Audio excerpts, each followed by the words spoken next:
for you, Kristen. Kristen Dodd, Sandpoint. This is for those running for the assessor's position. I want to shine a little more light on you guys over there. All right, so what would you say are the biggest problems within the assessor's office right now? And how will you, or what will you do to address those problems if you are elected or re-elected? Again, Grant Dorman, running for Bonner County Assessor. I think the two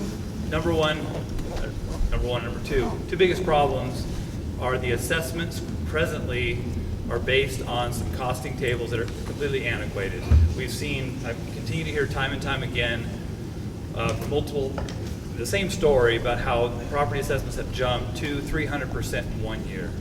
Well, we know the market's going crazy, but it's not jumping that much in 1 year. So that's really a function of really having the right valuation models going on, and so really fixing that problem so we actually have a fair distribution of property taxes, not an unfair distribution of property taxes. The second problem is employee turnover. We continue to have more, tons of turnover in that office. They're either going to other departments in the county or they're leaving entirely. So that's a lot of institutional knowledge just being gone out the door and have to retrain people, and that's taxpayer money doing so.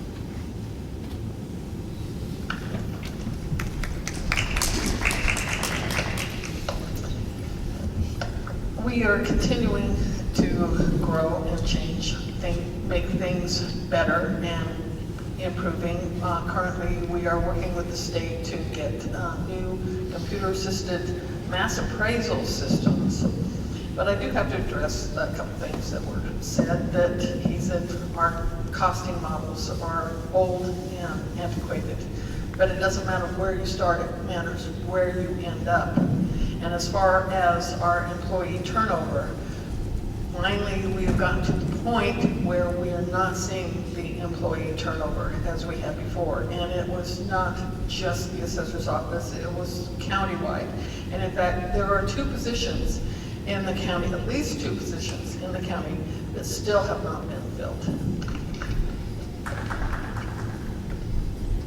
Jessie Webster, Bonner County Assessor candidate. One of the biggest issues that I feel we need to address is our commercial assessments. So if you look on our Bonner County map, our GIS system, every commercial property in Bonner County is listed at 0 assessed value.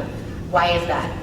Why is there no transparency with the commercial values? I understand it's a complex valuation procedure, but looking into it a little deeply, and I understand it's a valuation model, again, maybe there's bits and pieces I don't understand, but I know that a dock on Lake Ponderay in a beautiful, couple-acre home, that dock is not worth $1. That home is not worth $1,000. So there's some issues there. The second is we need to continue plugging away on these exemptions. Agricultural and timber.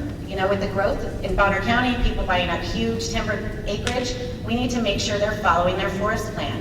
We hired a forester last year, and he's just one man, and he's just trying to get that paperwork audited and go visit these people and collaborate with the foresters that created the plan.